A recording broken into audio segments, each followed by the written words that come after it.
할렐루야. 찬양과 말씀과 기도로 시작하는 행복한 아침입니다.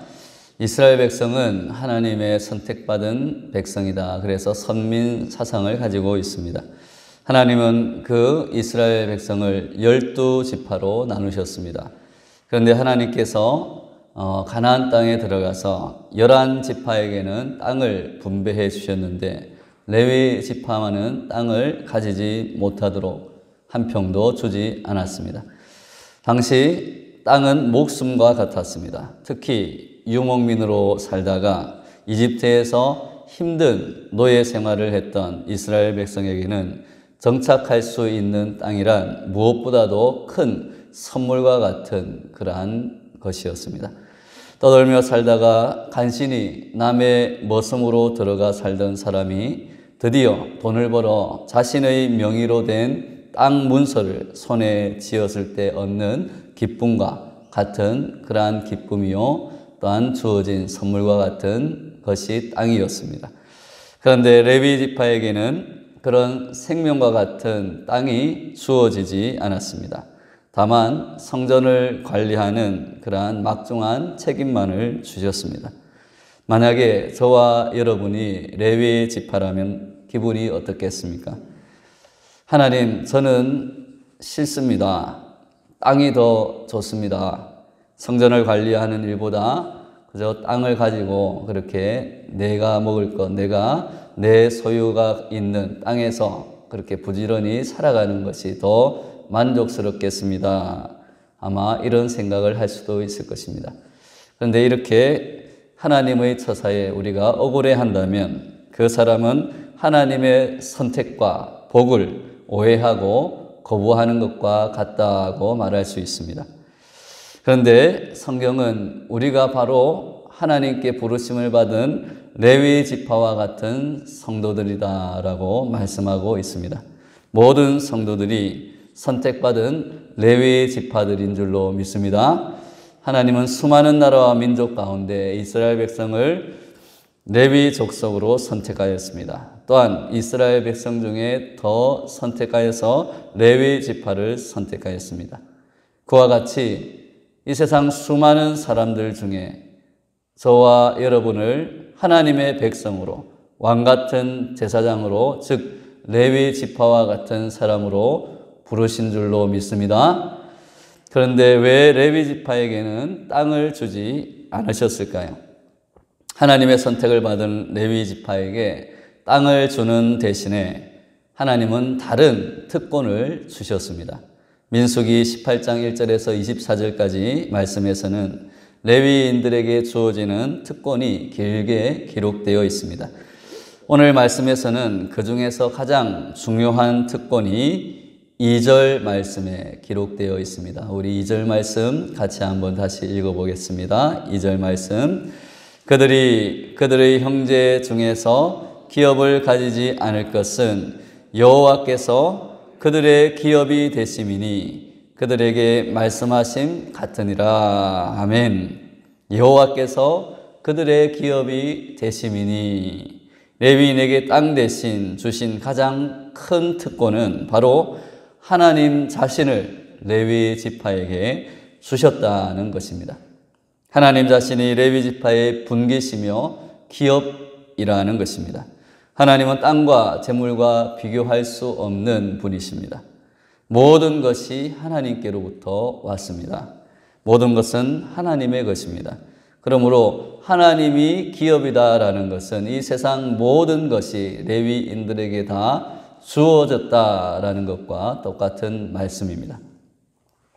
레위 지파란 눈에 보이는 땅에만 의존해서 사는 존재가 아니라 오직 하나님만을 의지하며 사는 그러한 사람들, 그리고 이 세상을 창조하시고 모든 것의 주인이신 그 하나님이 직접 기업이 되신다, 선물이 되신다, 하나님이 함께 하신다라는 큰 특권을 가진, 그 무엇보다 큰 이 세상 가장 최고의 선물을 받은 존재가 레위 지파, 바로 오늘 선택받은 저와 여러분들이 되시는 줄로 믿습니다.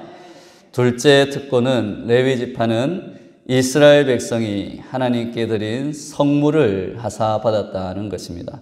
1절에서는 여호와의 화제물을, 그리고 3절에서는 백성들이 드리는 제물의 소나 양이나 그 앞다리와 두 볼과 위를, 그리고 4절에서는 처음 거둔 곡식과 포도주와 기름과 처음 깎은 양털을 주십니다. 민수기에서는 이 외에도 많은 것들을 하나님으로부터 보장을 받습니다. 이스라엘 자손이 하나님께 바치는 11조가 레위인들에게 돌아갔습니다. 레위 지파는 땅을 기업으로 얻지 못하는 대신에 나머지 11지파가 하나님께 바치는 11조를 받아서 성막을 관리하고 또 하나님께 예배드리고 또 생활하는 데 쓰도록 그렇게 받은 것입니다. 땅을 의지하며 사는 사람들보다 훨씬 더 많은 것을 보장받았다는 것입니다. 그런데 우리는 또 이런 질문을 할 수가 있습니다. 아니, 우리가 레위 지파라면, 부르심을 받은 하나님의 백성들이라면, 또 하나님께 그런 레위 지파와 같이 많은 특권을 받은 존재라면, 그런 엄청난 특권과 재물들을 언제 어떻게 받습니까? 지금까지 그런 것을 한 번도 받은 적이 없는 것 같습니다 라고 아마 질문을 할 수도 있을 것입니다. 그렇습니다. 우리가 레위 지파로서 그런 특권을 누린 적이 없을 수도 있습니다. 그러면 하나님께서는 그 많은 것들을 우리에게 어떻게, 어떤 방법으로 주십니까? 그 해답을 이사야서 61장 4절 7절 말씀에서 우리는 발견할 수 있습니다. 우리 같이 한번 찾아서 읽어보겠습니다. 이사야서 61장 4절 7절, 우리가 너무나 잘 아는 말씀입니다. 이사야서 61장 4절에서 7절, 1절에서 3절까지는 구원의 아름다운 소식, 우리가 잘 아는 말씀이 있고 4절부터 7절까지 하나님께 선택받은 제사장의 나라들이, 제사장의 특권이 어떠한 것인지 우리에게 말씀하고 있습니다. 이사야서 61장 4절에서 7절 말씀 1042페이지에 있습니다.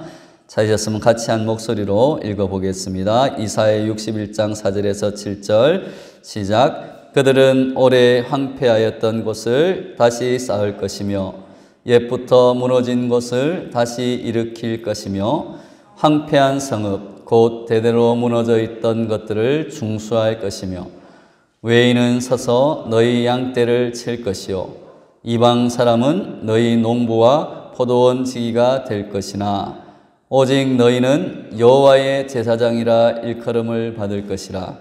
사람들이 너희를 우리 하나님의 봉사자라 할 것이며 너희가 이방 나라들의 재물을 먹으며 그들의 영광을 얻어 자랑할 것이니라. 너희가 수치 대신에 보상을 배나 얻으며 능욕 대신에 몫으로 말미암아 즐거워할 것이라. 그리하여 그들의 땅에서 갑절이나 얻고 영원한 기쁨이 있으리라. 아멘. 이 말씀에서 우리가 주목해야 하는 것은 오직 너희는 여호와의 제사장이라 일컬음을 받을 것이라. 사람들이 너희를 우리 하나님의 봉사자라 할 것이며 라는 구절입니다. 우리가 세상에서 레위 지파로서 오직 하나님의 제사장과 하나님의 봉사자의 역할을 충실히 행하라 하는 것입니다. 그렇게 할 때 우리가 하나님의 제사장과 하나님의 봉사자의 역할을 충실히 감당해 나갈 때 무너진 곳이 다시 세움을 입으며 황폐하였던 곳이 다시 풍요로워지며 다른 사람이 와서 우리 양떼와 농사와 포도원을 대신 가꾸어 주며 열방의 재물을 얻을 뿐만 아니라 영광과 영원한 기쁨을 얻게 되는 줄로 믿습니다. 이것이 바로 하나님께서 선택하시고 특별히 하나님의 제사장 나라로 하나님의 왕같은 제사장으로 부른 성도들이 누리게 되는 특권이 되는 줄로 믿습니다. 그런데 엄청난 이러한 특권을 보장받았던 레위 지파는 그 특권을 제대로 누리지 못하고 가련한 처지로 전락한 경우가 성경 곳곳에서 기록되어 있다는 것입니다. 그 대표적인 말씀이 사사기 18장 30절 말씀에 보면 단 자손이 자기들을 위하여 그 새긴 신상을 세웠고 모세의 손자요 게르솜의 아들인 요나단과 그의 자손은 단 지파의 제사장이 되어 그 땅 백성이 사로잡히는 날까지 이르렀더라 라고 기록하고 있습니다. 모세의 손자 게르솜의 아들 요나단이 단 지파의 제사장이 되었다는 말씀입니다. 이스라엘 전체의 제사장이 아니라 일개 지파의 제사장이 되었고 더욱 심각한 것은 이 단 지파는 하나님을 섬긴 것이 아니라 그들이 만든 우상을 섬겼다는 것입니다. 그러니까 한 집안의 우상을 관리하는 제사장으로 전락했다라는 것입니다. 모세가 누구입니까? 가장 위대한 지도자였습니다.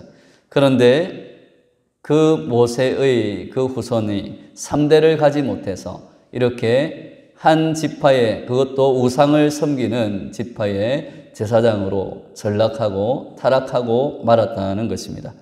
신약에도 그와 같은 사람이 나옵니다. 누가복음 5장 27절 말씀에 보면 그 후에 예수께서 나가사 레위라 하는 세리가 세관에 앉아 있는 것을 보시고 나를 따르라 하시니, 예수님 당시 세리는 거리의 여자만큼이나 손가락질을 받는 그러한 사람들이었습니다. 모든 사람의 손가락질을 받는 직업을 레위 지파인 마태가 수행하고 있었다는 것입니다. 제사장 집안의 딸이 거리에 앉아 있는 것과 비슷한 그러한 처지였습니다. 왜 이런 일이 일어난 것입니까? 이것은 누구의 책임입니까? 제사장과 레위 지파를 올바로 섬기지 못한 백성들의 책임일까요? 그것은 아니라는 것입니다. 하나님의 지도자 그룹인 레위 지파가 그 백성들을 제대로 가르치지 못했기 때문입니다. 하나님께 선택받은 레위인들이 자신의 사명을 따르지 않고 하나님의 말씀대로 살지 않고 자기의 욕심대로 살았기 때문입니다. 오직 하나님의 제사장, 하나님의 봉사자로서의 역할을 제대로 수행하지 않았기 때문입니다. 오직 하나님께 영광을 돌리고 영적 지도자로서 하나님의 말씀으로 사람들을 잘 가르치며 돌보겠다는 그 자세, 하나님의 봉사자로서의 자세로 성실히 사명을 감당하면 오랫동안 황폐하였던 것이 다시 풍요로워지며 무너졌던 것이 반드시 다시 일어날 것입니다. 이것이 하나님의 약속입니다. 이것이 바로 이 세상에서 레위인들로 살아가는 저와 여러분들 성도들에게 여호와께서 기업이 되어 주신다는 약속의 말씀인 줄로 믿습니다. 오늘 5절 말씀에서 레위인들에게 주신 또 하나의 중요한 특권은 바로 성막에서 항상 여호와의 이름으로 서서 섬기게 하겠다는 것입니다. 다윗은 시편 84편 4절과 10절에서 이렇게 말하고 있습니다. 우리 한번 찾아서 읽어볼까요? 시편 84편 4절과 10절 말씀, 시편 84편 4절 10절, 시편 84편 4절 10절, 구약 864페이지에 있습니다. 구약 864페이지 시편 84편 4절과 10절 말씀 같이 읽겠습니다. 주의 집에 사는 자들은 복이 있나니 그들이 항상 주를 찬송하리이다. 10절, 주의 공정에서의 한날이 다른 곳에서의 첫날보다 나은즉 악인의 장막에 사는 것보다 내 하나님의 성전 문지기로 있는 것이 좋사오니. 아멘. 우리 성도들에게는 하나님이 만드시고 임재하시는 영적인 기관인 가정과 교회를, 그리고 이웃과 세상을 하나님의 이름으로 서서 섬기는 일, 그 자체가 특권이요 기쁨이 되는 줄로 믿습니다. 가정과 교회를 사랑하고 이웃과 세상을 위해 봉사하는 일을 가장 큰 기쁨으로 여기며 살아갈 때에 하나님께서는 우리를 지키시고 필요한 모든 것을 공급해 주십니다.